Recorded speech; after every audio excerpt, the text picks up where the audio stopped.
G'day guys, Dano here from Good Hunt Australia. Well, we're just on the Easter long weekend. We're still working though. Just thought I'd do a video on the HIK Micro Thunder 3.0 clip-on. Now, the reason why we're doing this video, we're actually getting quite a lot of inquiry with guys actually have already bought these devices and are struggling to set them up correctly to get that good experience. So this is probably going to turn into a 2-3 part segment, but we're just going to show on what we did on setting this up to align with your daytime optic. So before we get into it, I just wanted to quickly touch on what is currently out there in these clip-ons at the moment for HIK Micro. So the first one's obviously the TH35C. Okay, so it gets the 35mm lens and it gets a 384 sensor. Okay, now these clip-ons actually can be turned and used for a monocular. So you've got an eyepiece and then you've got a function in the menu that you go from clip-on mode to monocular mode. So it's, you know, they're designed for clip-on, but they can actually be used as monocular. The other guy is a TQ50CL. So it gets a 50mm lens. Being the L, it actually gets you the laser rangefinder and it gets the big 640 sensor. Okay, so similar size, little bit bigger just with the lens. But still very compact, and yeah, we're actually loving this one. There's two more models that are actually coming out that are not too far away. It's another 35mm lens and it's another 50mm lens. So they're bringing out a TQ35C, so it's going to basically give you the 640 sensor, and another TQ50 but without the laser rangefinder, so it's just going to be a TQ50C. Okay, so obviously being a clip-on, you need clip-on attachments. Okay, there's quite a few out there on the market. HIK have got their own, so you obviously need to try and find a attachment that is the same or similar diameter where the attachment will slide over your daytime optic. Okay, there's another brand called Ruson. They've got two types of clip-on attachments. One that's very similar to the HIK where you slide it on your daytime optic. The other one is a modular system where you've got a 4-key locking system, and we're actually using this one. We're loving it because basically once you initially set it up, that's how easy it is to detach and attach your clip-on thermal device. So we're actually personally liking that one a lot better than these ones, because these ones you basically you know, they slide on easy and all that, but you've got to realign your clip-on reticle with your daytime optic reticle. Anyway, so what we're going to do, I'm just going to fire up the iPad because there's just a couple of functions in the menu that I just want to highlight and show. And then obviously not this weekend been away, but we'll start the second segment of where we're actually sighting in and show you how to properly set up, obviously on a property where you can you know, fire a rifle. And we'll continue this segment. Alright guys, we'll fire up the iPad.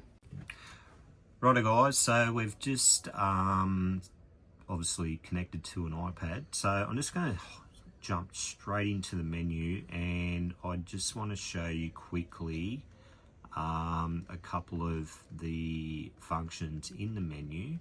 So obviously the menu's, you know, a bit like the normal HIK system, very similar, but it's got 3 additional functions in it. So that's the function for the clip-on and monocular mode. So that's obviously what you change to turn it to monocular mode to clip-on. And then the other function is just down here. You've got image calibration and you've got reference line. Okay, so they're the other 2 functions that are different to any other HIK Micro monocular or dedicated thermal scope. So look, I'm not going to get into what these functions do, but I just wanted to quickly highlight these two functions because one function alone is critical and very, very important in aligning your thermal clip-on to your daytime optic. Right guys, so we're still on holidays, but I just thought I'd continue a segment on the clip-on Thunder 3.0. And basically what I want to show today before we actually go to the property and put everything into practice is just show a couple of things when you're setting up these clip-ons on what to look for and be mindful of. So we're just going to demonstrate briefly on the image calibration and the reference line what them two functions do in the menu. All right, we'll won't muck about. We'll just set everything up and show you what we're talking about. Right guys, so we're now set up. Now what I'm going to do is I want to explain the function in the menu called the reference line. So a lot of people or some people have actually referred to this function when they've rang us up and just, sort of expressing their frustration of not able to calibrate their clip-on and they're shooting all over the place. So they're referring to the reference line saying, I've got the reference line matched to my reticle. So I believe that a lot of people think that by calibrating your reference line in the clip-on device to your daytime optic reticle, they're thinking that it aligns your clip-on with your daytime reticle. It's not the case, okay? So the reference line and aligning your clip-on reticle and your daytime reticle, it only refers to the video content that you record out of that clip-on. So if you had your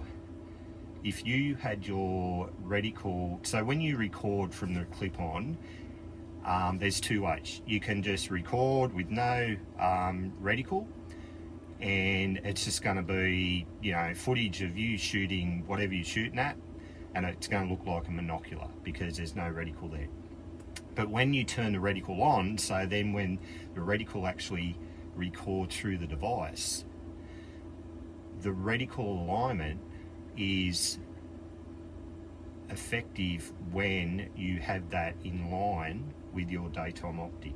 So if it was not aligned, then you're still using your daytime reticle as the aim point of your target.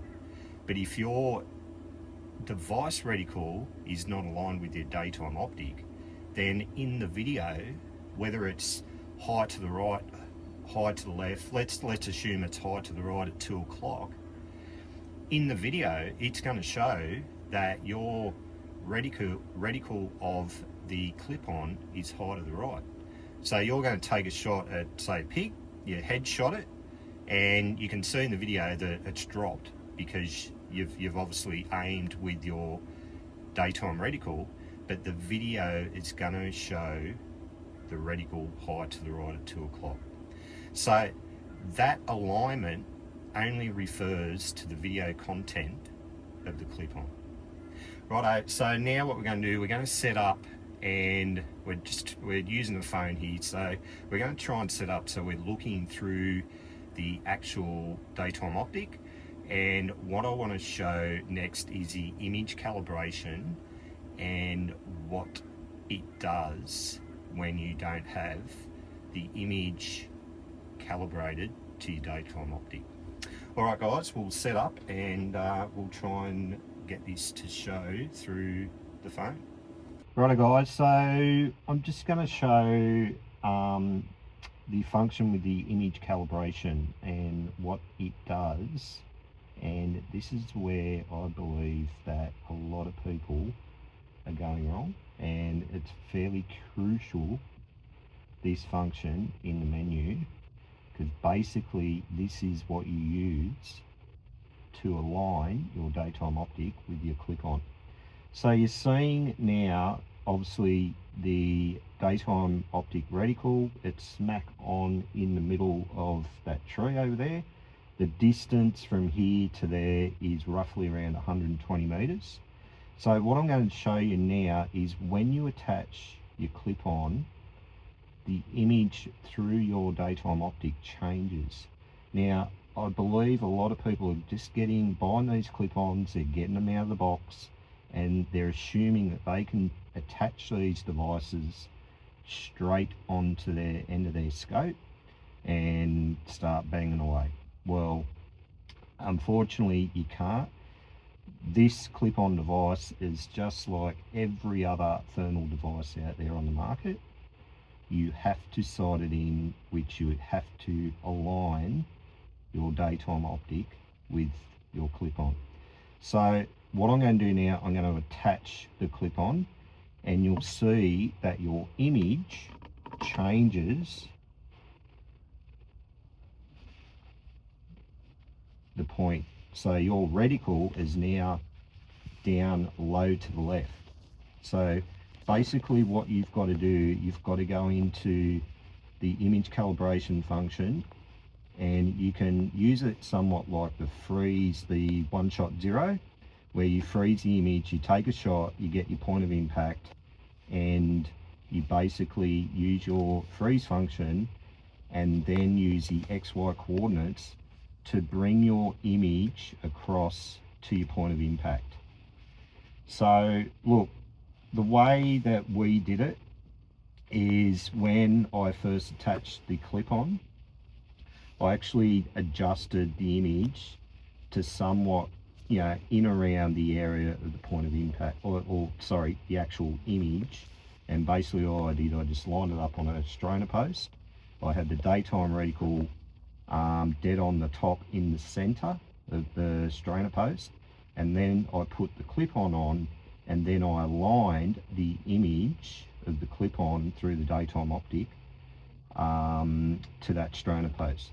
So then when we put it into practice in terms of firing it at the target, it was somewhat close, and then obviously fine-tuned it to pretty much your alignment of your daytime optic to the point of impact. So anyway guys, that's just to give you a bit of a snapshot on how important the image calibration function in these clip-ons are. And what we're going to do, the next segment will be out on the property, and I'll put what I've just all explained into practice and show you the differences of points of impact and so forth, and then show you what happens when you correctly have these clip-ons properly aligned with your daytime optic.